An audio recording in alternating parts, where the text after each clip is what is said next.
Na 7. Vinijskem nacelovanju, vse državne meddružbeno nacelovanje je sodelovalo čez 280 vine, se pravi iz 33 vinogradniških društev, tako da smo dejansko lahko ocenjevali vina iz vseh treh vinorodnih dežel, skoraj vse sorte, ki so vpisane v register prebivalstva grozdja in vina. In samo ocenjevanje pa je potekalo po 100-točkovni metodi, se pravi,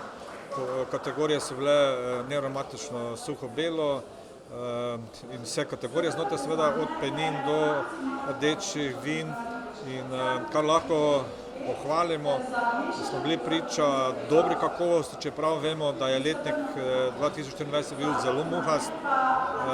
je bil zelo težaven za predelavo grozdja, ampak kljub temu so vinogradniki uspeli z znanjem in dobro tehnologijo v kleti